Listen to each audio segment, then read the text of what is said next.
去找宇哥。见色忘义。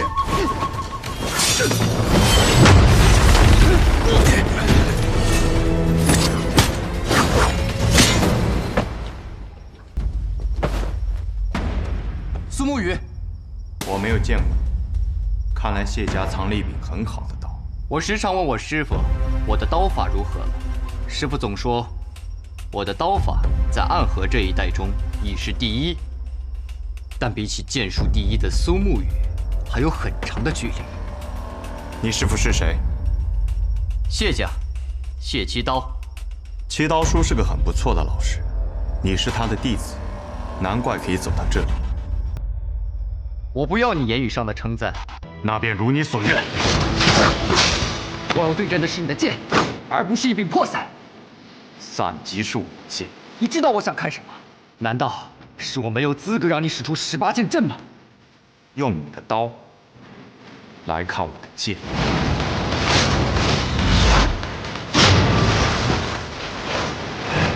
好。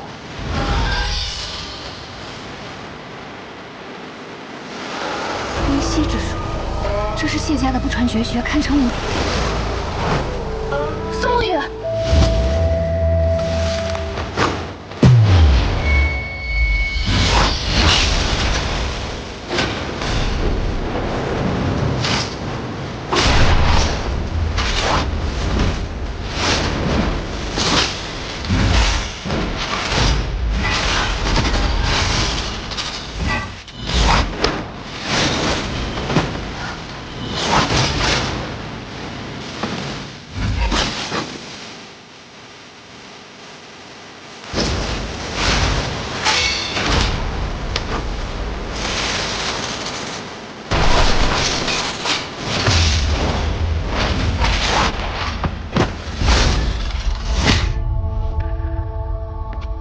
你再不出剑，便要死在我的刀下了。你的刀法确实很精湛，无愧七刀叔称你为本代最强刀客。但他的另一句话说的也很对。什么？你我之间的差距，犹如鸿沟。18剑阵起！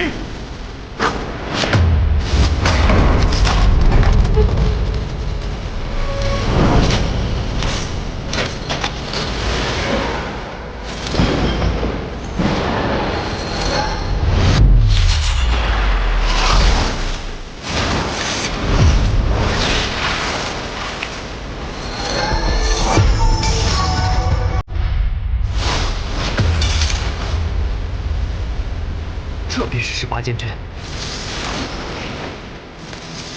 仅靠一人就能操纵这么多的剑刃。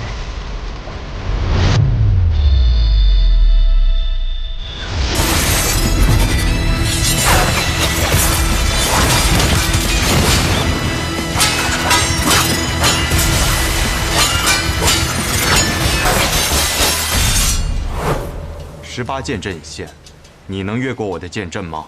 确实看不出破解之法，可是，只有跨不过去的难关，才有跨过去的意义，不是吗？只有赢了注定失败的局，才有赢的意义。你是个刀痴，或许是吧，师傅也这么说。那魁大人呢？你是剑痴吗？剑不过是件兵器，若太执着于剑本身，反而会成为剑的奴隶。这是暗河的老师和你说的吗？不，这句话曾刻在无间城的城墙上。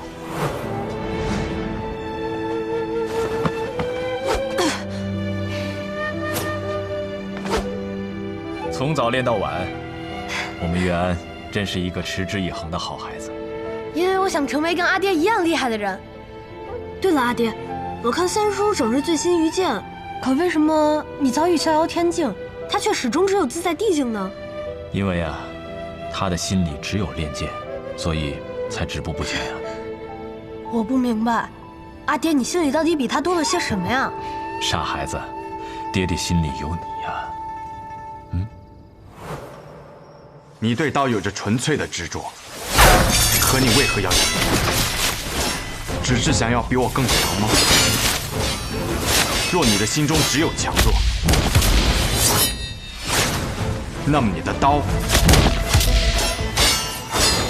永远不会是最强。胜负也是我心中的意义。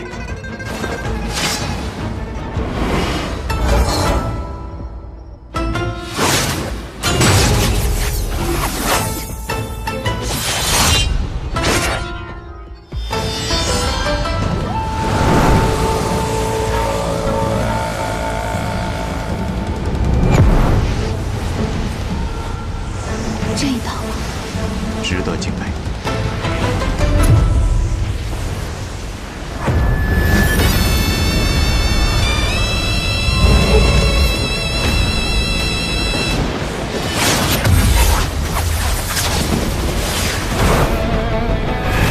18剑阵便只是这18剑吗？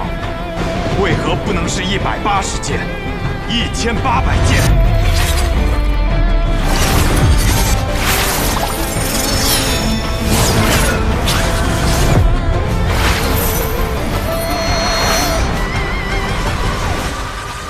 ？18000剑！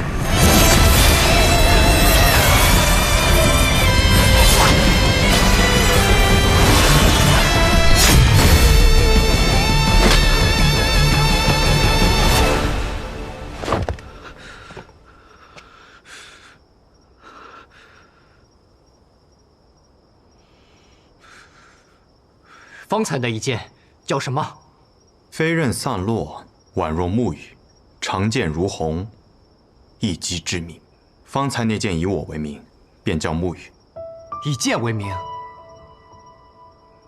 以后我也要创下一刀，名叫不懈。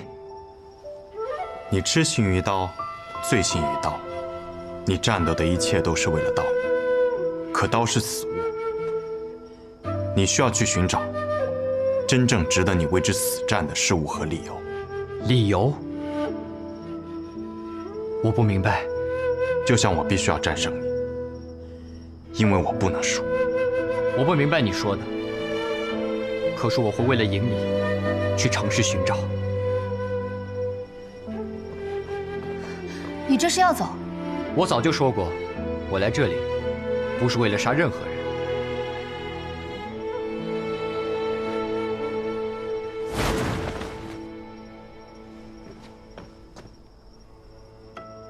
雪薇，你不会也想和我一战吧？战你个头啊！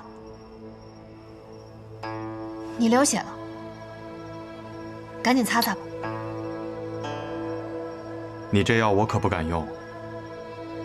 我如今身旁有个小神医，可不敢用你这能毒死一头牛的药。你的小神医，你确定他现在还活着吗？想救人，还是先破了我的毒阵吧。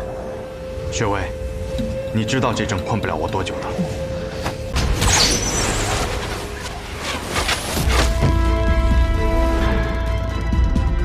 骗子苏沐雨，说好有你在，就能保我无忧呢。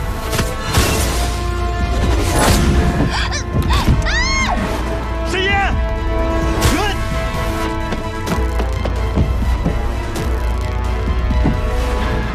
苏沐雨，你下去做什么？我才能饶他，我不想死！陈一木慌。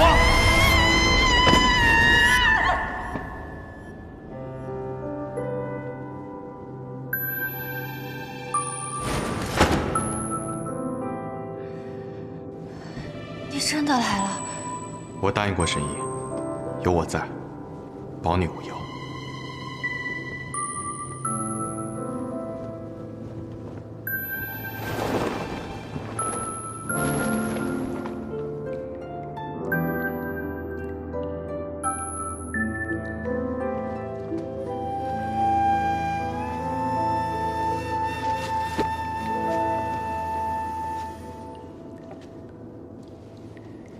这么高啊，这该怎么过去？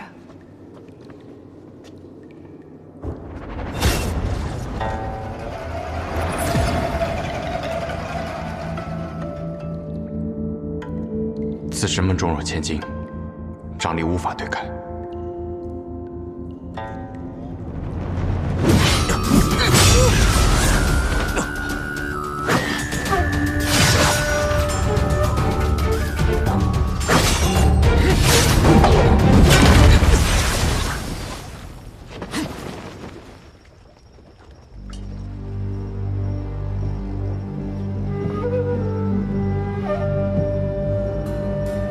雪薇，见过大家人。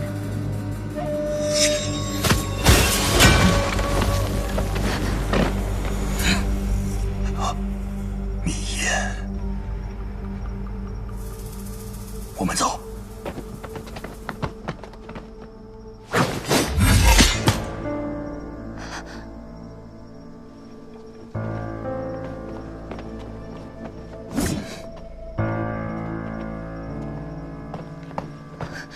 墨迹，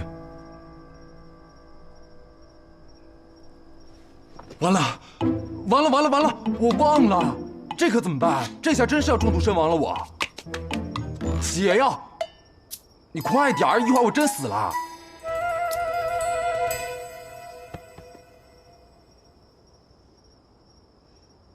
外面败了。朱影12下，岂是那么容易对付的？最多再撑半炷香时间吧。谢谢那小子呢？跑了。跑了？那苏沐雨呢？跳进那个洞里了，和药王谷那个神医一起。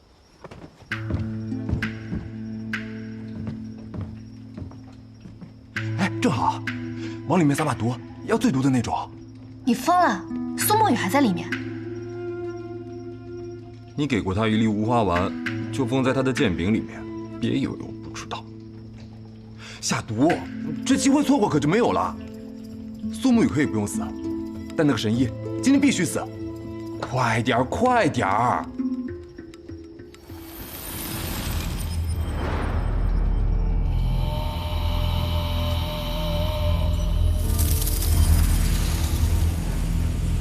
小心！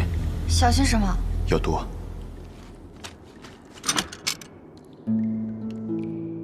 服下它。我知道有毒啊，我是在问你小心什么？我可是药王谷谷主的小师叔，温家家主的外孙女，我怕毒啊！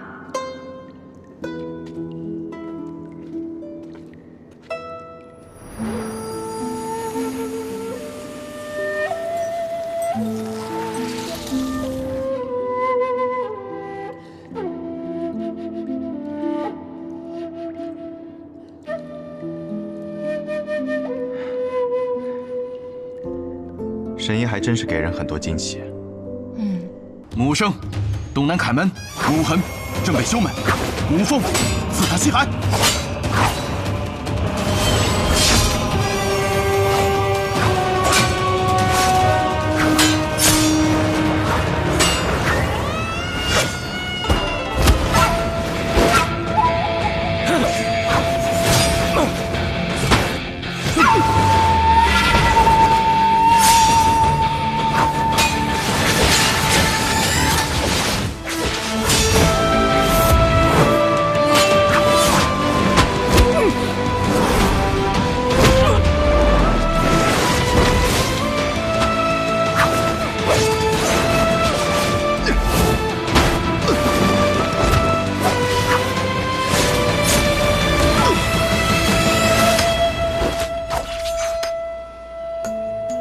三才阵又如何？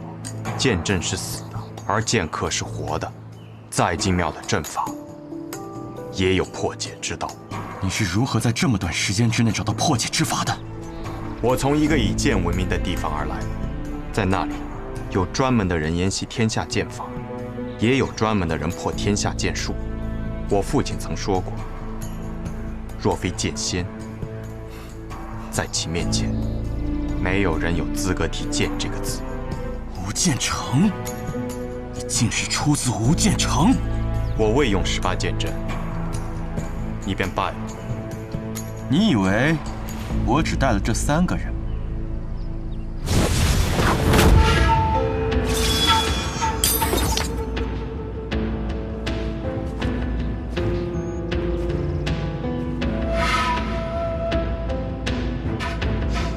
桃花面，是大吉啊！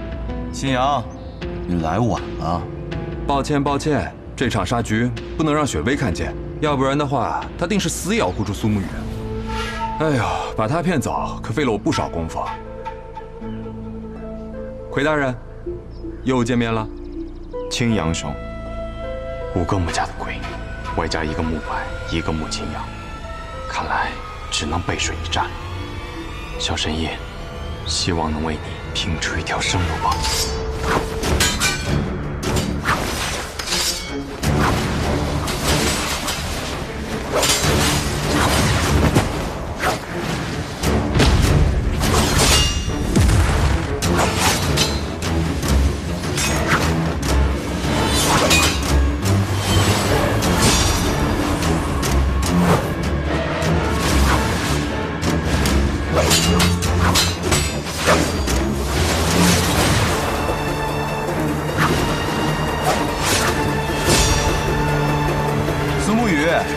欠下这阵，你可撑不了多时。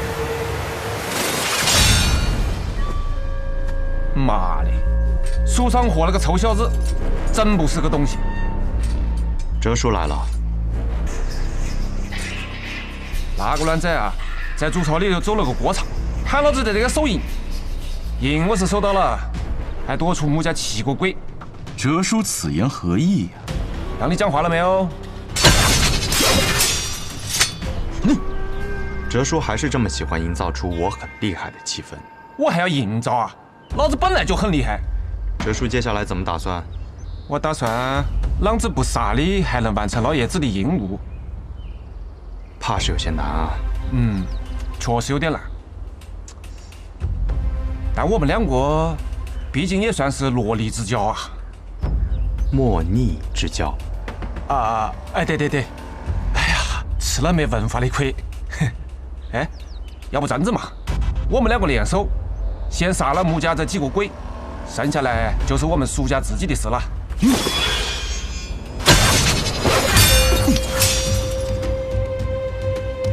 哦哟，穆家这几个鬼里面还有个能打的呀！久闻哲叔大名，就算不能打，也要假装能打呀。哎呀，这样子就难办了不？怎么样？愿与哲叔共同退敌。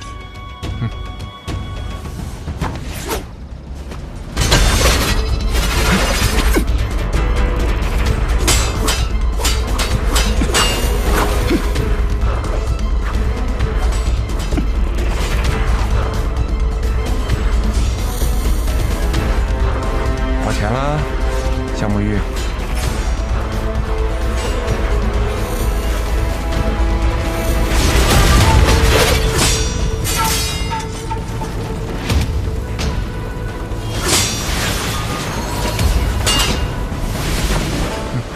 小神医，又见面了不？苏家苏哲，奉老爷子的命，来送小神医归西。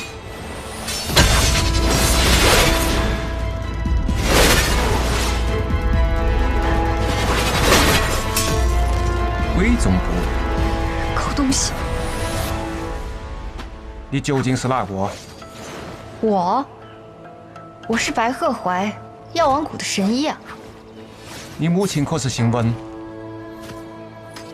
你刚才使用的鬼总部是我改良过的，普天之下我只教过他一个人。是，那又如何？苏哲，你和白神医究竟是什么关系？要你管啊？好，我不管。来啊，动手！都给老子滚！苏哲，你到底是哪边的？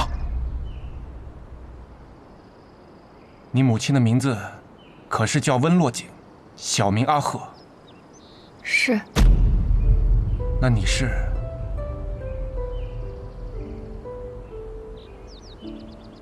我都还没来得及帮你起名字，贺怀是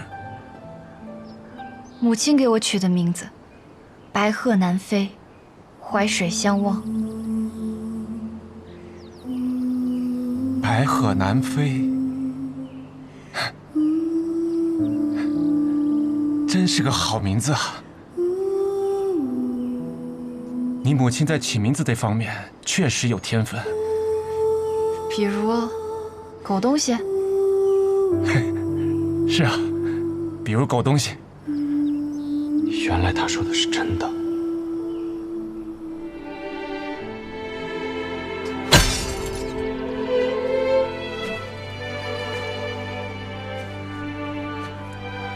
有没有受伤啊？苏哲，你竟敢与外族之人通婚！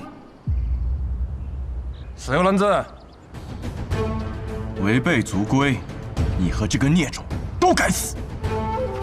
屁话！整个安河都开始霸道杀大家长了，你跟我这个讲屁的族规！老子在外面找了个漂亮女人成亲，生了个宝贝女儿，你就在这个喊我坏了族规，那你呢？霸道杀大家长，不给你个凌迟处死都亏了！哼！吴越啊，我没想到在这个碰到我的女儿，帮我忙，我想跟我的女儿讲句话，不想挨你打搅了。明白了。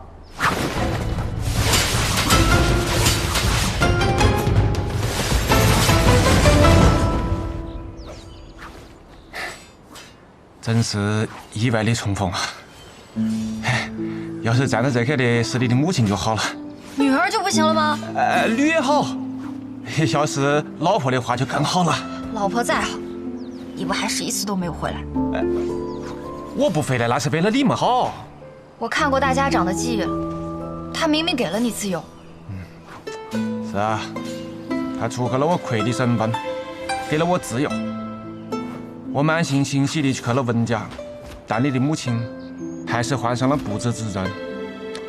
你那个外公把我赶了出来，他跟我讲，我要是再靠近文家，靠近你一步，他就杀了我。当然，我是不怕他的，但是我后来想了想，我要是留到你的身边，确实会给你带来更多的危险。狗东西！喂。狗东西是你母亲喊的，你啷子也要喊我声爹嘛？狗爹！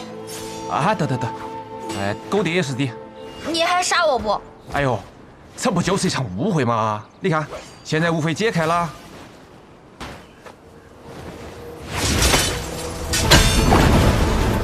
哪个再敢靠近我女儿一步，一判生死！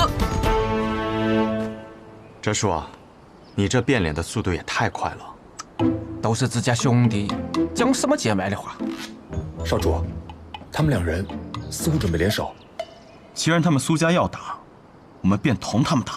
难道我们还怕了他们不成？那苏哲可是当年苏家第一高手。我家那个小术士有句话你讲错了。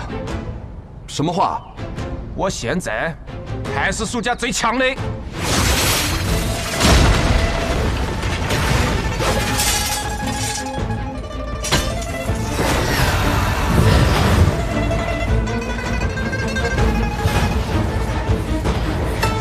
邪术，穆家的鬼虚阵法，小心！魑魅魍魉也敢在我降魔法掌面前放肆！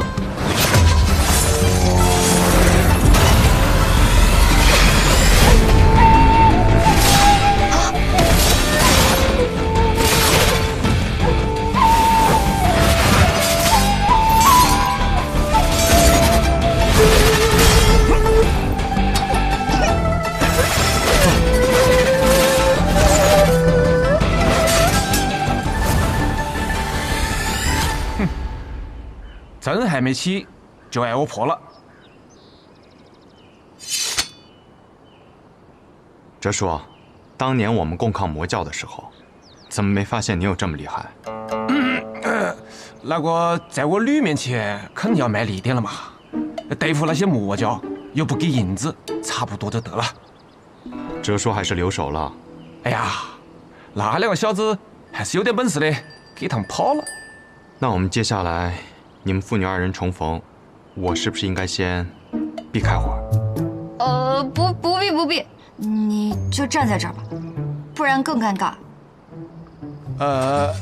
这个危难之际父女重逢，这种感应的情形，你就是我也没是好适应啊。那便边走边聊吧，时间紧迫，得快些回到筑巢中。好。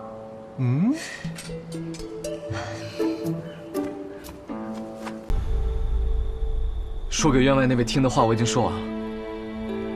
苏沐雨，我们该执行自己的计划了吧？成河，我无法背叛大家长。愚蠢！这次三家铁了心要谋你，我会为你铺好路，你只需要做好握住绵龙剑的准备。你怎么这么多年了还没有明白这个道理啊？你永远都是这么天真。大家长与我二人皆有恩情。恩情？他们培养我们是为了替他们去杀人，我们之间并不存在这可笑的东西。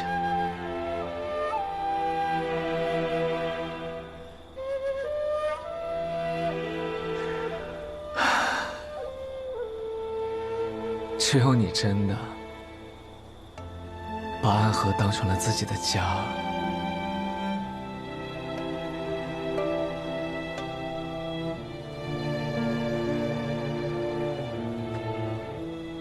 而我却始终做不到这一点。对于我而言，这里只是一个交换利益的地方罢了。他给我们庇护，我们为他杀人。所谓的家人，不过是虚伪的说辞。苏沐雨，哲叔就在外面，若我们一起动手，你还能活下去吗？若哲叔与你联手，我自然不是对手。但凡事总要一试。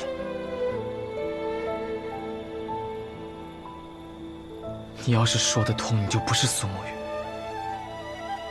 我真傻，和你白费这么多口舌。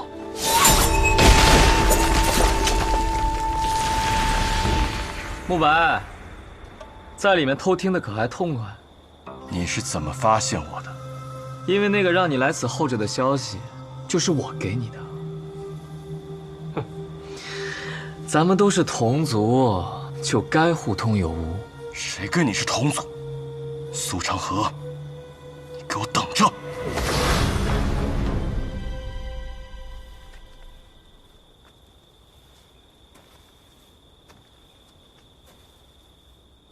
长河，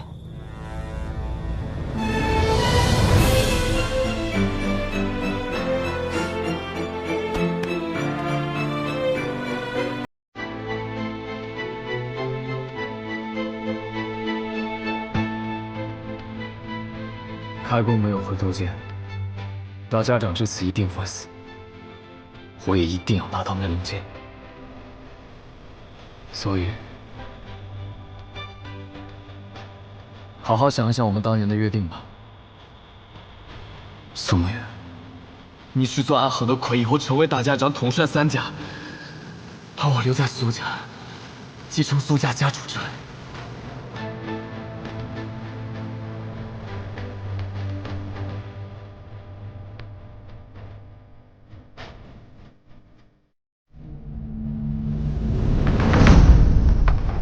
这马车真有意思啊，如此之大，却能行驶平稳；如此之重，却能日行100里。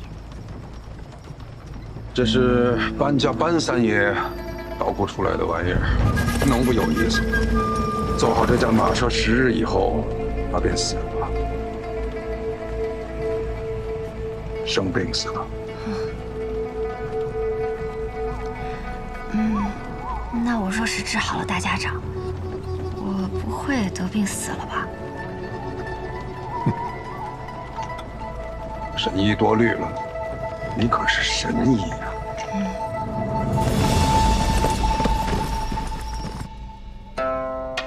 暗河之乱已经开始，不出10日，我们便会得到一个结果，让暗河的水蔓延整个江湖，涌入天启。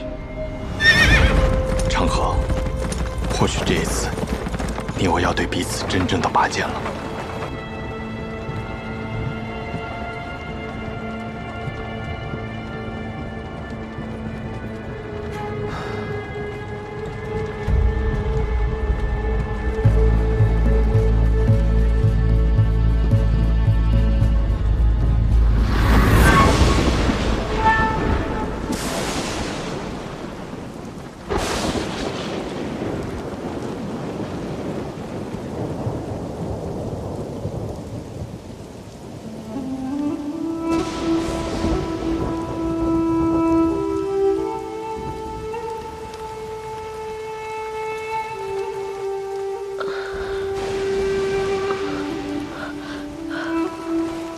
这么多年为我点灯的童子，他是唯一一个任务结束还能够活着的。要带他回去吗？不必了。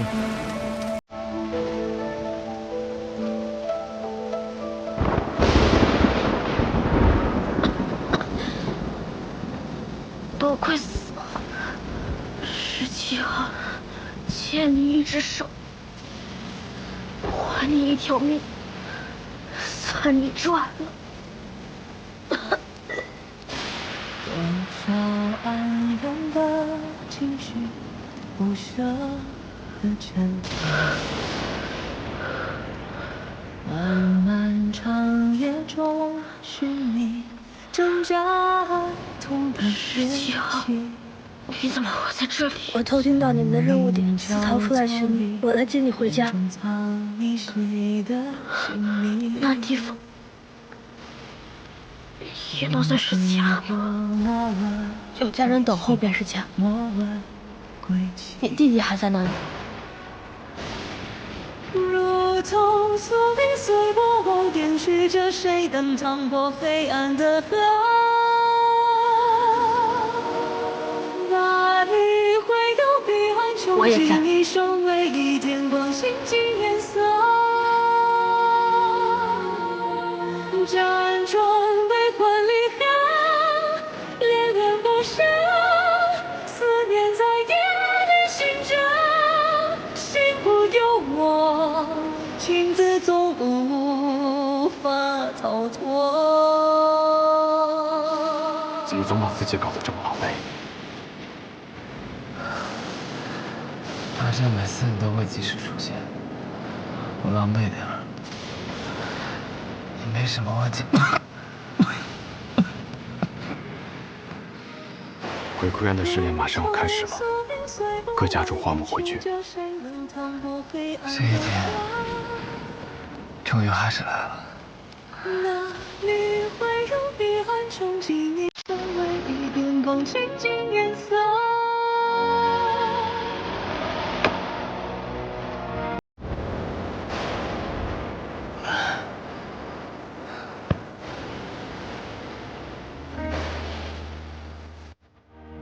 想必你们已经有所了解，待会儿时辰一到，你们就会前往鬼窟渊。每组10个人，只允许留下1个。第一组86号、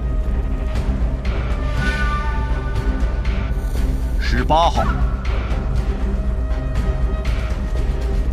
74号、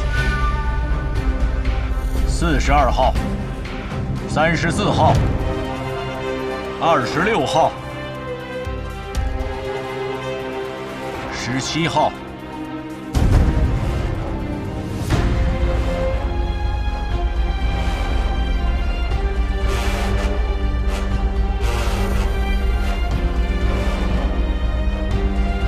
第一组的最后一位，63号、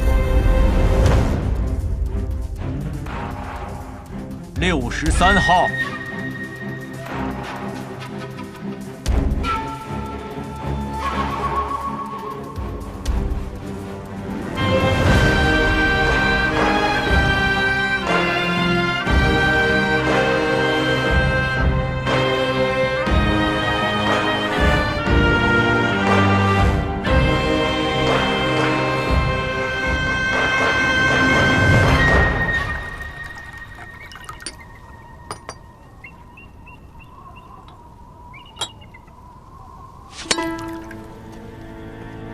谁惹了木丘兄啊？生这么大的气！穆子哲，你明知这2人是我苏家属意的，你这般行事，是要与我苏家为敌吗？别给我扣这么大的罪名，我可不敢。我只是在尽我总教习的职责罢了。职责？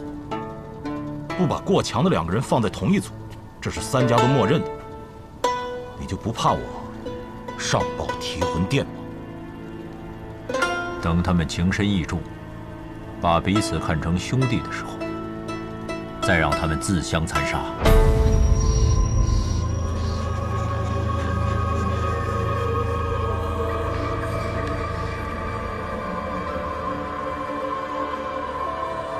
活走在一起，不要走散了。看起来也没有办法与你走散了。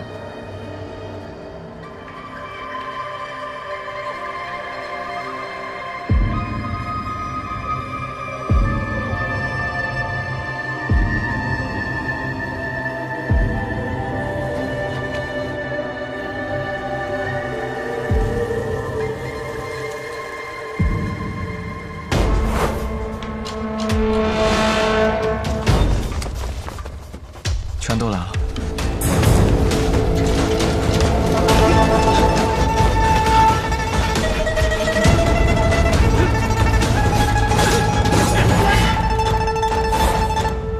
谁都知道你们剑术高超，与其1对1跟你们单打独斗，还不如合力把你们都杀了。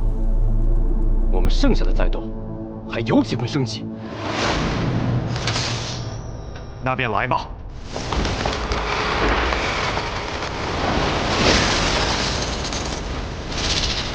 八阶阵，刀剑合持，勾手戒备，决一切生机。要胜此战，唯有一途，压入决斗。我为尔。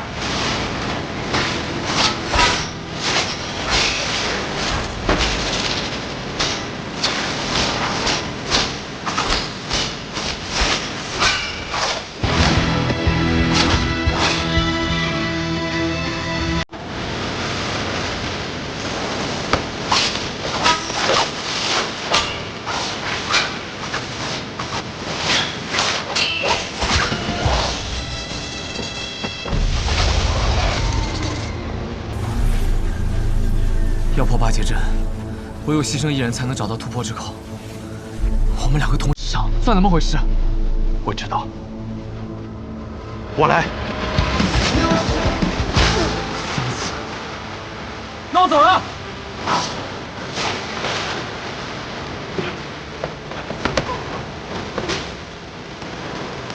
破剑之口。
只剩我们2个人了，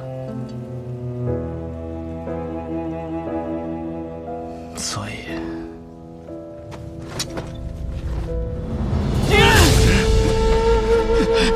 你疯了吗？你这疯子，停下来！我跟你说过，你的恩情，我迟早会还的。我不需要你还。 你此前替我做点灯童子的时候已是还了。暗河的规矩，10个人只有1个人能走出鬼窟园，成为3家之人。你若不成我的妻，我们2个人都得死！一定会有办法的。我去和他们说，他们享有最顶尖的资格，而我们俩是他们这些年里遇到最好的种子，他们不会愿意就这么失去我们的。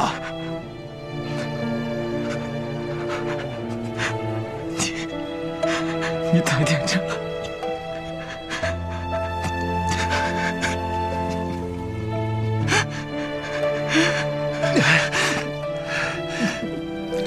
你把手放开！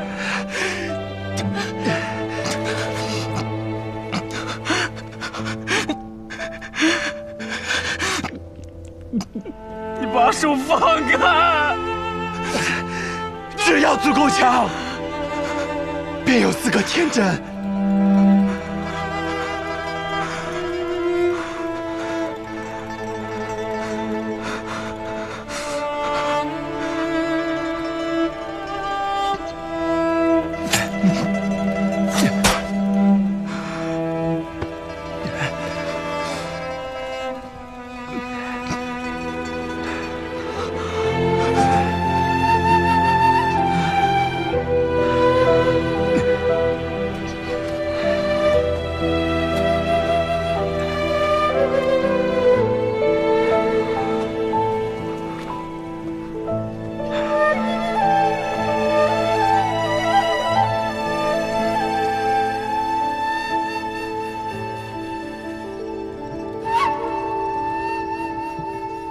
谁先了？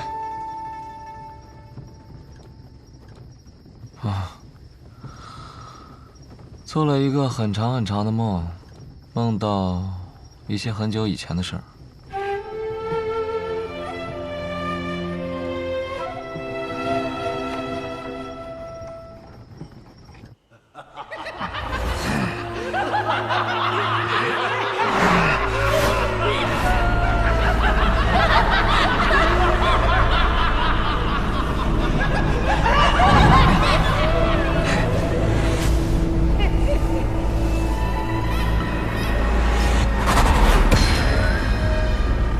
邪魔外道，无尽无身。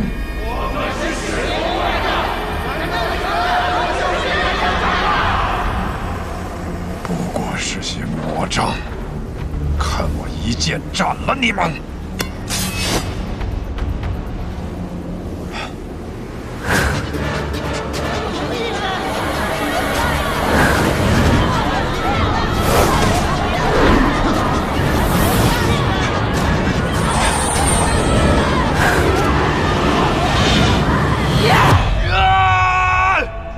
不好！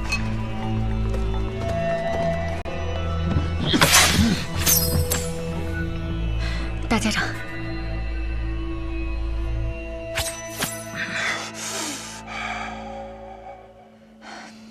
人在虚弱时，邪气便会找机会侵染人的身子，做噩梦是正常的事。大家长不必担心。大家长可还安好？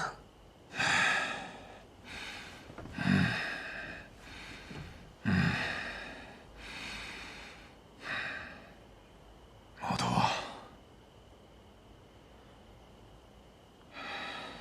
是。神医啊，你此生救过多少人？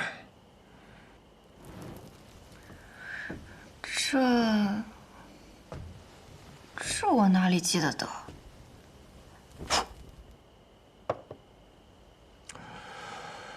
加上唐二老爷，我此生杀过832人，很多人，我甚至不记得他们是谁，但心底里总会有一个声音告诉我，那是我杀过的人。其实我不怕这样的梦，当他们出现的时候，我会拿起手边的剑，将他们斩杀得一干二净。我既然杀得了他们一次，哼，那么自然我能杀得了他们第二次、第三次。无论是梦境还是现实，都不会有任何区别。但这一次，当我拔剑的时候，发现手里的剑已经断了，需要让沐雨快些回来。难道大家长就不害怕他在这个时候背叛你吗？不会的。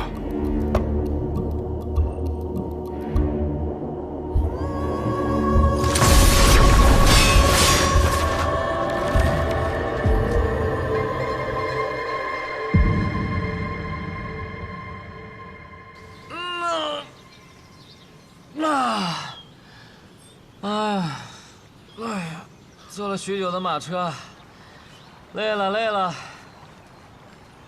小上河，你这个样子能追到鹰，你到底是什么安排啊？追得上，大家长此行北上，无非就是想拖延时间，按照他的手段。老爷子有没有事儿我不确定，但是我们这一批跑腿的，定是要被他清算，所以在我这儿，大家长必须死。然后呢？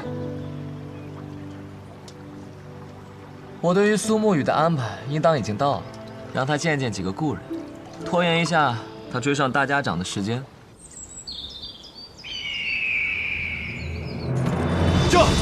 驾！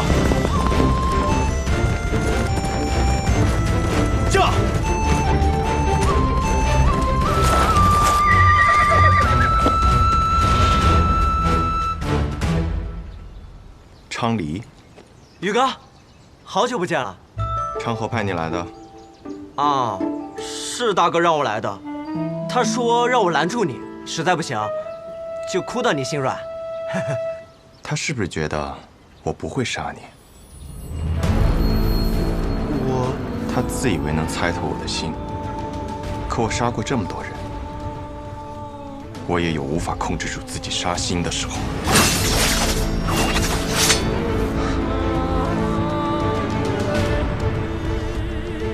若我想杀你，你早就死了。驾！宇哥。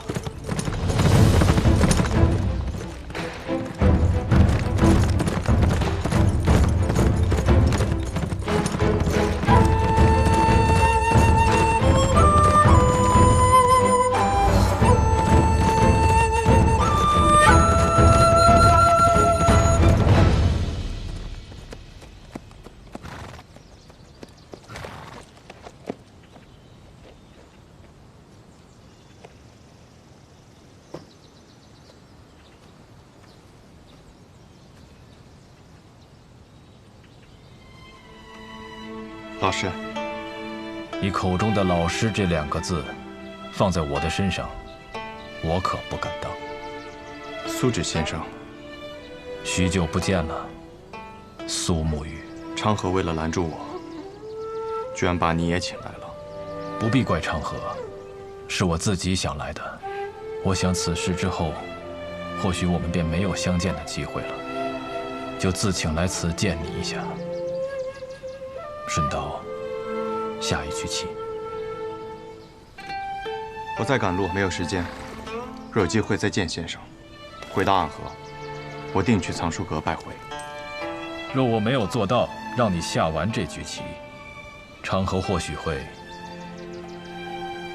杀了我。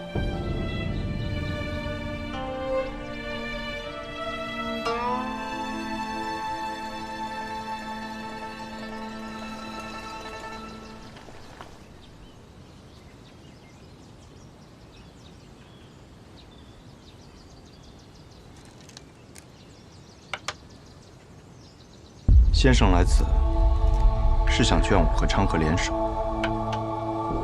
你们是暗河这100年来最不可思议的搭档，一起联手破过许多危局。这一次，我相信你们一样可以做到。我听昌河说，4年前你们做过一个决定，他当上苏家家主，你当上大家长，成为执掌暗河的新主人。那他有没有说过，我并没有回答他的决定？大家长他值得你这样做吗？这个问题的答案重要吗？墨雨，当你用一个问题来回答另一个问题的时候，就代表你的内心并不坚固。可这问题没有答案，只有选择。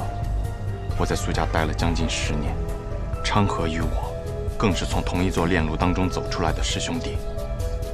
准确地说，我们都是家人。昌河那样的人，可不会把老爷子他们当作家人，他只是把你当作家人。可如今我是魁，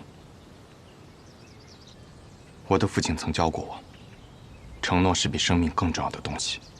先生您也说过，没了承诺，收了钱的刺客便会因为更多的钱而转头去杀自己的主顾，那么到最后秩序变乱了，刺客便没有存在的理由，暗河也没有存在的必要。你很聪明，但有时候太过于执拗了。已经沦为杀人的棋子，若心中还不存在点执拗，那么活着也像是死了。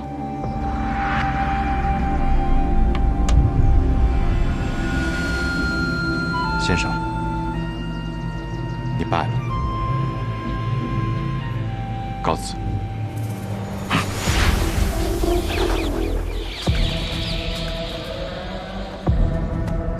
宇哥，你赢不了的。3家家主对大家长这个位置觊觎很久，这个机会他们不可能放过。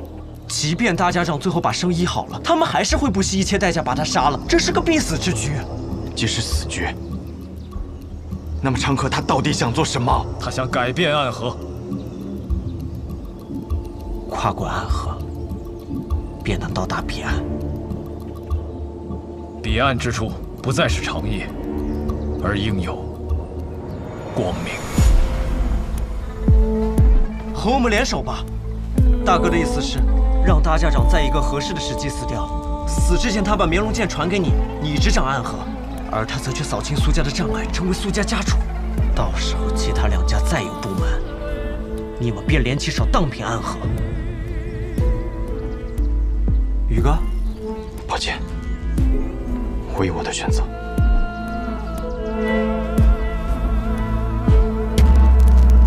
大哥说了，若你拒绝，那他就自己当这个3家之主，到时候不管谁挡在他面前，他都会杀死，包括你，他这一生最好的朋友。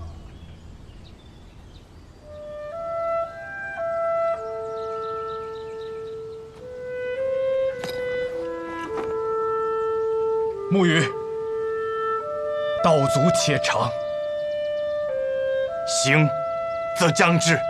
驾！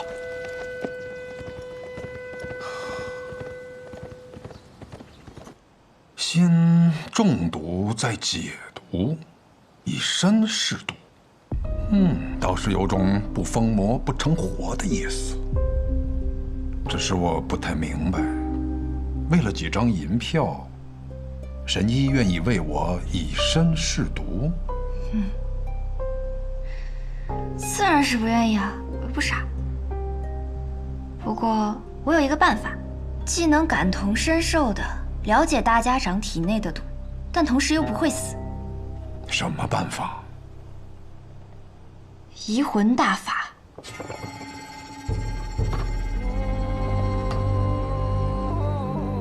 药王谷的秘术移魂大法，若是一旦对某人施用此法，就能和他无感共识。他的过往和此刻的想法，都无法逃脱施用者的眼睛。若是遇到意志薄弱者，甚至能彻底占据他的意识。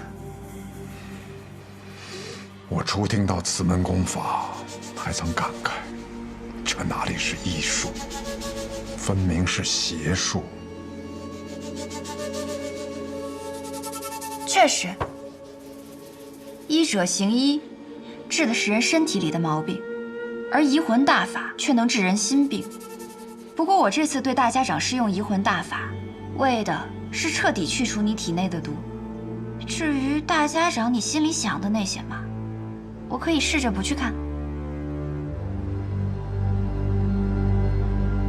若是一旦施用移魂大法，那我的性命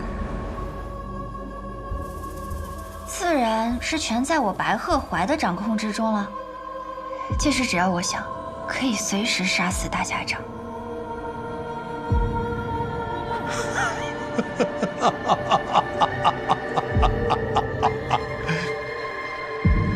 我想试试。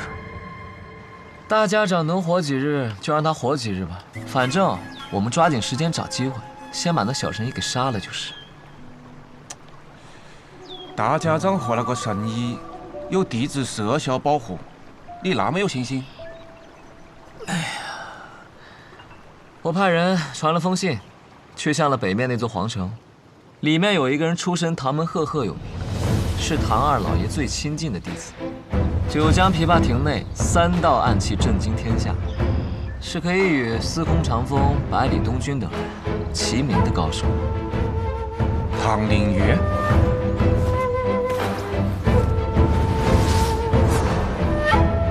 我不知道大家长为什么要杀唐二老爷，但我知道唐二老爷死了，最想报仇的人一定是唐灵月。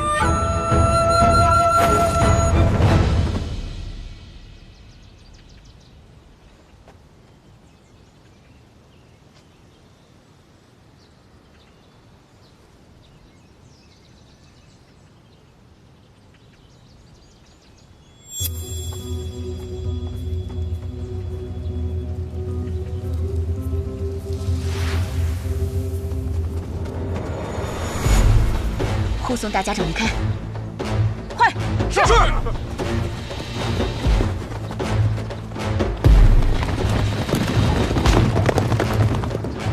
难得有片刻喘息，又要赶路逃命了。等你治好我，便无人敢来了。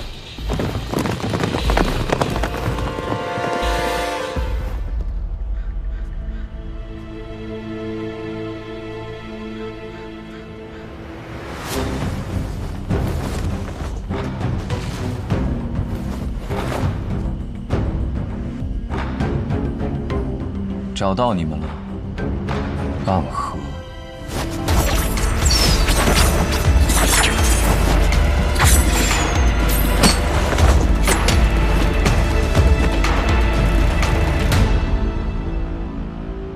龙须真，你是唐门的人？唐门，唐连月。唐连月，原来是天启城4守护之一的玄武使啊！我要找的人不是你，你们大家长在哪？我要见他。纵然你是玄武使，但这里一不是天启城，二我们暗河也不听朝廷的指令。大家长岂是你说见就能见的？我并不是以天启城玄武使的身份来的，是以唐门弟子的身份而来。你们暗河的大家长杀了我们唐门的二老爷，这笔账我来负责清算。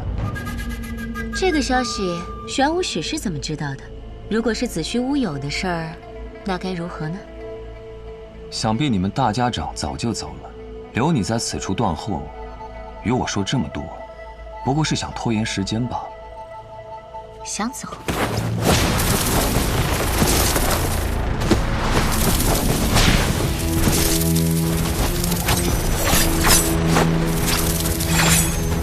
接！这样精妙的暗器手法，这就是白秀堂冠绝榜上数1数2的高手吗？萤惑纸蝶和幽冥珠，你是暗河穆家蜘蛛女。我不喜欢这个代号。小伎俩，你以为以荧惑纸蝶为掩盖，让这幽冥珠悄悄接近我，你毒丝偷袭，我就不会发现吗？真是自以为聪明的傻子。你在幽冥珠里放了什么？自然是霹雳堂雷家的霹雳子了。你怎么会有雷家的霹雳子？早年执行任务路过霹雳堂，很多雷家的少年郎都曾拜倒在我的石榴裙下。当然是他们双手奉上来，讨我欢心的。不过，我跟你说这些做什么？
可曾记得昔日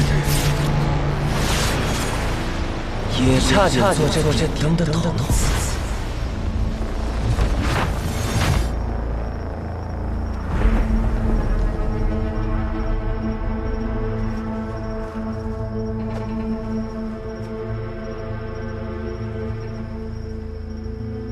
穆家穆英真，你敢与我动手，是想叛离暗河吗？是吗？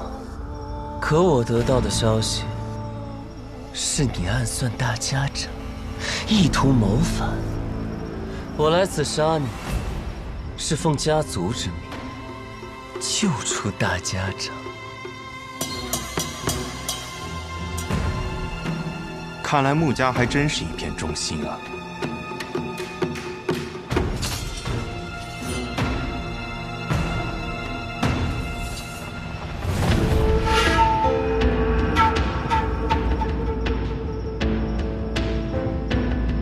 素闻纸伞鬼苏沐雨最强的剑法乃是18剑阵，可看你现在这个架势，似乎是觉得我没有资格同时见识你那18柄剑了。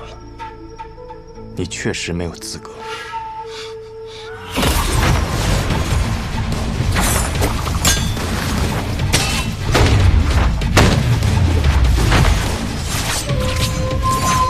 当年本该是你去的，可苏昌河代替你做了这点灯的少爷。按照我的计划，他们应当都要死掉，可他却被你救了。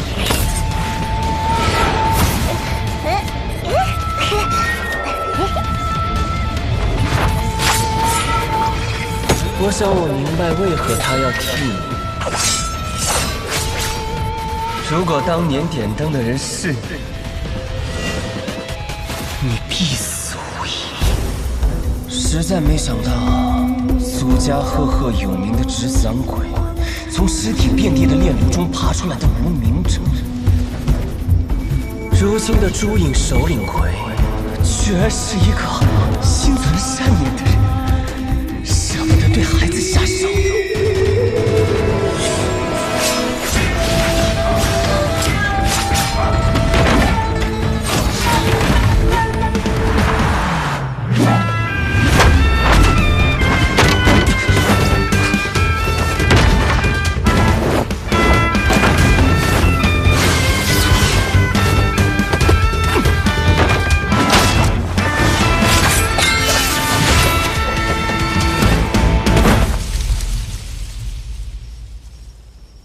的剑并没有想象中的快。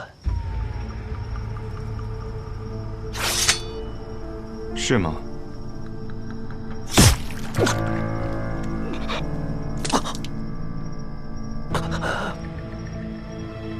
不可能！我明明挡下了那一剑。这世间我想杀死的人不多，但可惜，你便是其中之一。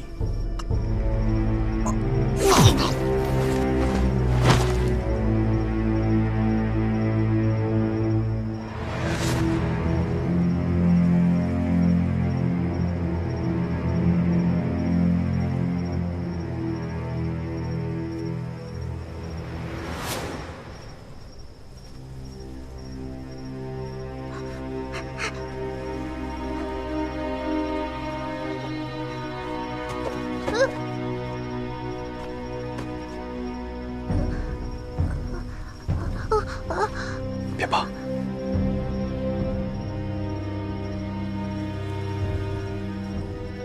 先找个地方和你的同伴们躲起来。这场纷争怕是要持续很久。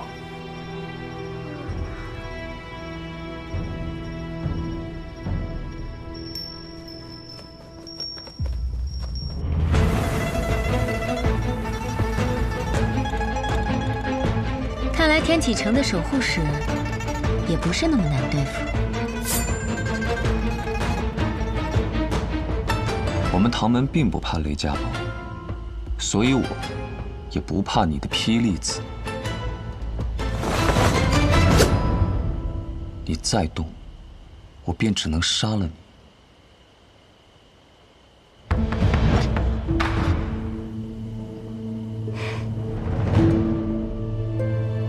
听说玄武使的指尖刃上沾过一位王爷的血，怎么现在杀起人来，却这般犹犹豫豫的？我不想杀人，即便你是暗河的。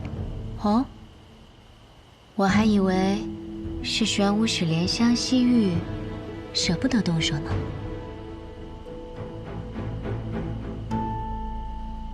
傻瓜。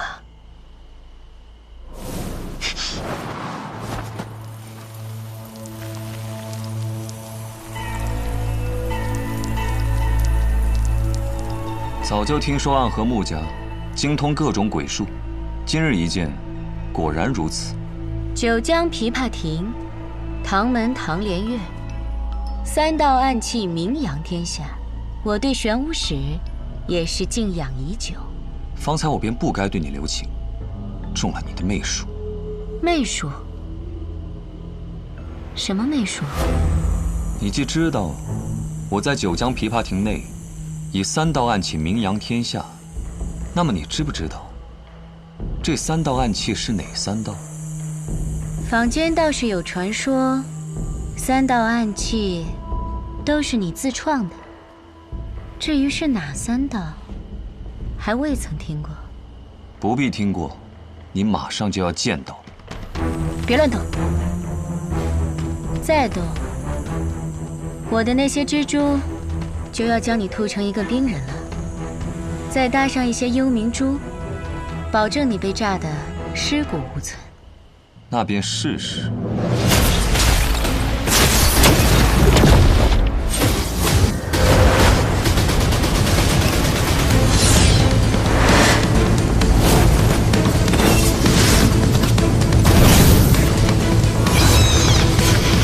这便是当年那三道暗器中的第一道——千阳精明。